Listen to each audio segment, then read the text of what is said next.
नमस्कार। कहानी बारल में आपका स्वागत है। लीजिए पेश है मुंशी प्रेमचंद द्वारा लिखित कहानी मिलाप। लाला ज्ञानचंद बैठे हुए हिसाब किताब जांच रहे थे कि उनके सुपुत्र बाबू नानक चंद आए और बोले, दादा अब यहाँ पड़े पड़े जी उस्ता गया, आपकी आज्ञा हो तो मैं सैर को निकल जाऊं, 2-1 महीने में लौट आऊंगा।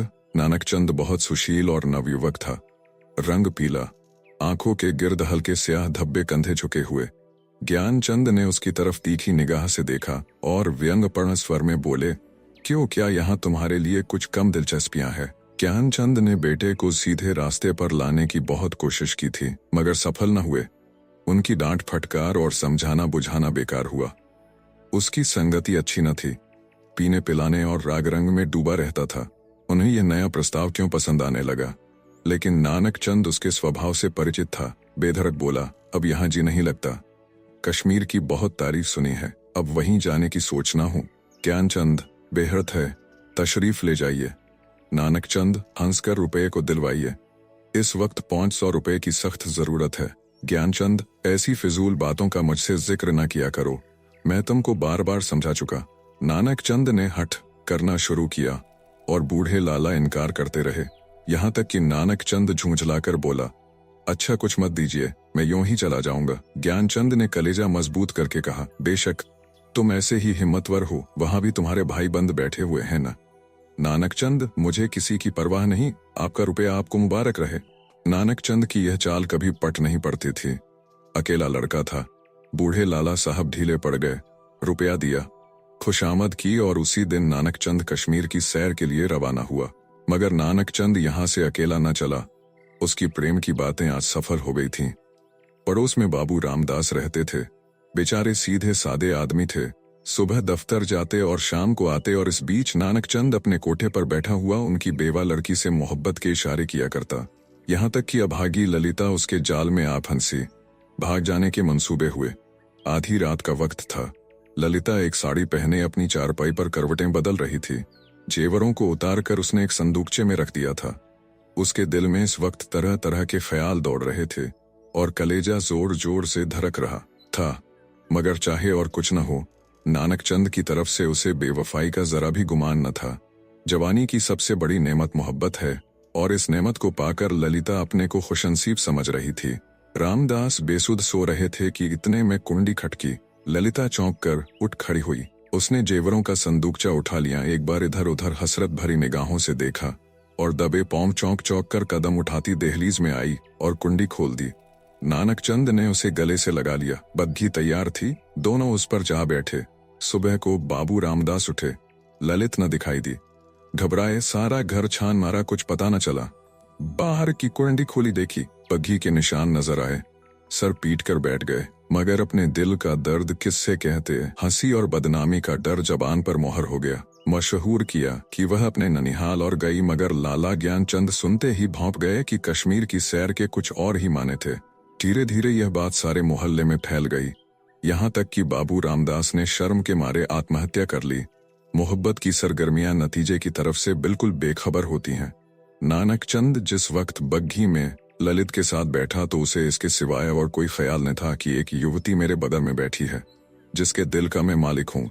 उसी धुन में वह मस्त था। बदनामी का डर, कानून का खटका, जीविका के साधन, उन समस्याओं पर विचार करने की उसे उस वक्त फुर्सत न थी।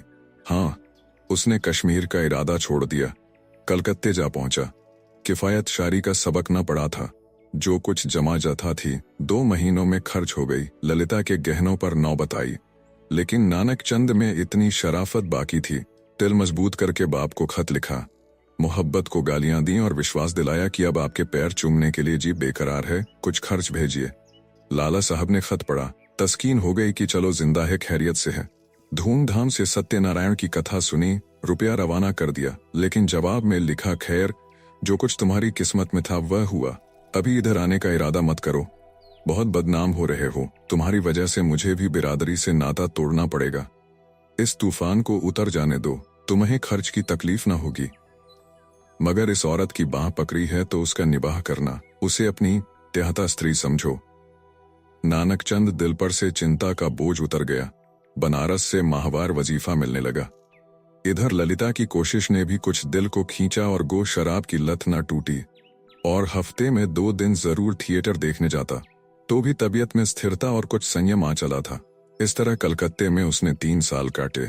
इसी बीच एक प्यारी लड़की के बाप बनने का सौभाग्य हुआ, जिसका नाम उसने कमला रखा। तीसरा साल गुजरा था कि नानकचंद के उस शांतिमय जीवन में हलचल पैदा हुई। लाला ज्ञानचंद का 50वां साल था, जो हिंदुस्तानी रईसों की प्राकृतिक आयु है। उनका स्वर्गवास हो गया, और जो ही यह खबर नानकचंद को मिली, वह ललिता के पास जाकर चीखें मार मार कर रोने लगा। जिंदगी के नए नए मसले अब उसके सामने आए। इस 3 साल की संभली हुई जिंदगी ने उसके दिल शोहदेपन और नशेबाजी का ख्याल बहुत कुछ दूर कर दिए थे। उसे अब यह फिक्र सवार हुई कि चलकर बनारस में अपनी जायदाद का कुछ इंतजाम करना चाहिए, वरना सारा कारोबार धूल में मिल जाएगा। लेकिन ललिता को क्या करूं? अगर इसे वहां लिए चलता हूं तो 3 साल की पुरानी घटनाएं ताजी हो जाएगी, और फिर एक हलचल पैदा होगी जो मुझे हुक्काम और हमजोहलिया में जलील कर देगी। इसके अलावा उसे अब कानूनी औलाद की जरूरत भी नजर आने लगी। यह हो सकता था कि वह ललिता को अपनी ब्याहता स्त्री मशहूर कर देता, लेकिन इस आम ख्याल को दूर करना असंभव था कि उसने उसे भगाया है। ललिता से नानकचंद को अब वह मोहब्बत न थी जिसमें दर्द होता है और बेचैनी होती है। वह अब एक साधारण पति था जो गले में पड़े हुए ढोल को पीटना ही अपना धर्म समझता है, जिसे बीबी की मोहब्बत उसी वक्त याद आती है जब वह बीमार होती है। और इसमें अचरज की कोई बात नहीं है अगर जिंदगी की नई नई उमंगों ने उसे उकसाना शुरू किया। मसूबे पैदा होने लगे जिनका दौलत और बड़े लोगों के मेल चोल से संबंध है। मानव भावनाओं की यही साधारण दशा है। नानकचंद अब मजबूत इराई के साथ सोचने लगा कि यहाँ से क्यों कर भागूं। अगर लजाजत लेकर जाता हूं तो 2-4 दिन में सारा पर्दा फाश हो जाएगा। अगर हीला किए जाता हूं तो आज के तीसरे दिन ललिता बनरस में मेरे सर पर सवार होगी। कोई ऐसी तरकीब निकालूं कि इन संभावनाओं से मुक्ति मिले। सोचते सोचते उसे आखिर एक तदबीर सूझी। वह एक दिन शाम को दरिया की सैर का बहाना करके चला और रात को घर पर न आया। दूसरे दिन सुबह को एक चौकीदार ललिता के पास आया और उसे थाने में ले गया। ललिता हैरान थी कि क्या माजरा है। दिल में तरह तरह की दुश्चिंताएं पैदा हो रही थी। वहां जाकर जो कैफियत देखी तो दुनिया आंखों में अंधेरी हो गई। नानकचंद के कपड़े खून में तरबतर पड़े थे। उसकी वही सुनहरी घड़ी, वही खूबसूरत छतरी, वही रेशमी साफा, सब वहां मौजूद था। जेब में उसके नाम के छपे हुए कार्ड थे। कोई संदेश न रहा कि नानकचंद को किसी ने कत्ल कर डाला। 2-3 हफ्ते तक थाने में तहकीकातें होती रही और आखिरकार खूनी का पता चल गया। पुलिस के अफसरा को बड़े बड़े इनाम मिले। इसको जासूसी का एक बड़ा आश्चर्य समझा गया। खूनी ने प्रेम की प्रतिद्वंदिता के जोश में यह काम किया, मगर इधर तो गरीब बेगुनाह खूनी सूली पर चढ़ा हुआ था और वहां बनारस में नानकचंद की शादी रचाई जा रही थी।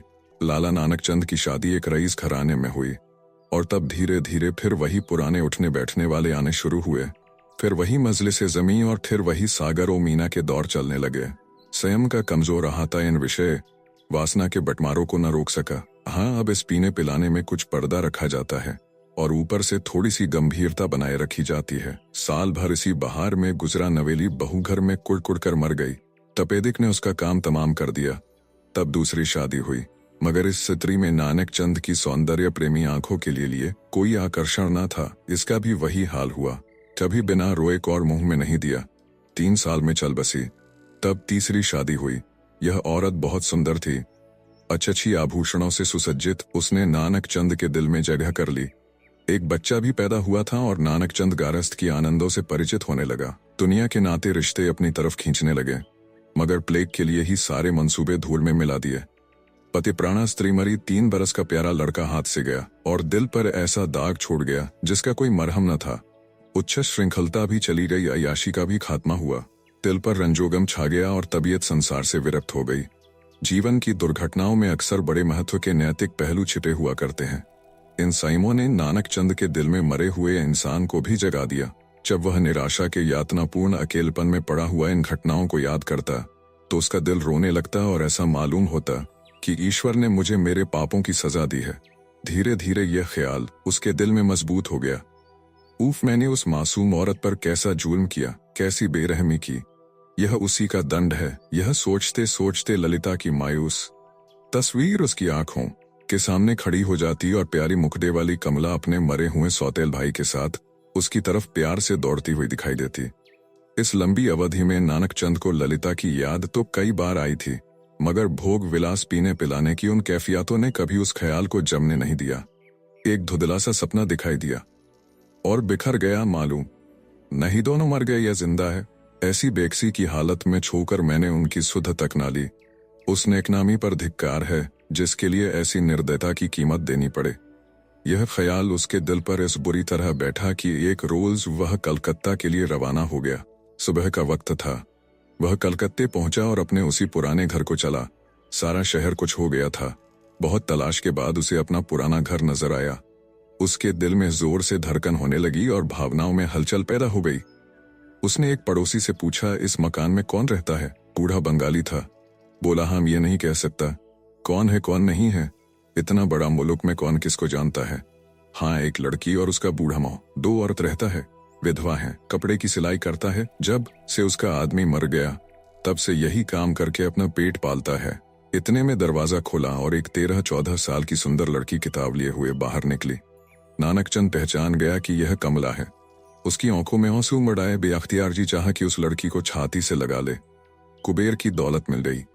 आवाज को संभाल कर बोला, बेटी जाकर अपनी अम्मों से कह दो कि बनारस से एक आदमी आया है। लड़की अंदर चली गई और थोड़ी देर में ललिता दरवाजे पर आई। उसके चेहरे पर घूंघट था और गो सौंदर्य की ताजगी न थी मगर आकर्षण अब भी था। नानकचंद ने उसे देखा और एक ठंडी सांस ली। पतिव्रत और धैर्य और निराशा की सजीव मूर्ति सामने खड़ी थी। उसने बहुत जोर लगाया मगर जब्त न हो सका।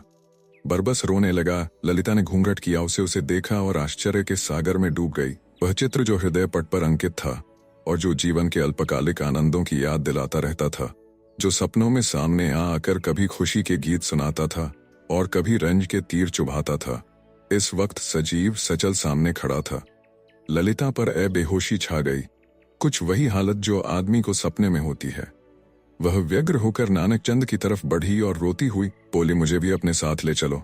मुझे अकेले किस पर छोड़ दिया है? मुझसे अब यहाँ नहीं रहा जाता। ललिता को इस बात की जरा भी चेतना न थी कि वह उस व्यक्ति के सामने खड़ी है जो एक जमाना हुआ मर चुका, वरना शायद वह चीख कर भागती। उस पर एक सपने की सी हालत छाई हुई थी। मगर जब नानकचंद ने उसे सीने से लगाकर कहा, ललिता अब तुमको अकेले न रहना पड़ेगा, तुम्हें इन आंखों की पुतली बनाकर रखूंगा। मैं इसीलिए तुम्हारे पास आया हूं। मैं अब तक नरक में था, अब तुम्हारे साथ स्वर्ग को सुख भोगूंगा। तो ललिता चौंकी और छिटक कर अलग हटती हुई बोली, आंखों को तो यकीन आ गया मगर दिल को नहीं आता। ईश्वर करे ये सपना ना हो। आप सुन रहे थे कहानी बैरल से, मुंशी प्रेमचंद द्वारा लिखित कहानी। मिलाप। वीडियो पसंद आया तो इसे लाइक करिए और चैनल को भी सब्सक्राइब कीजिए। धन्यवाद।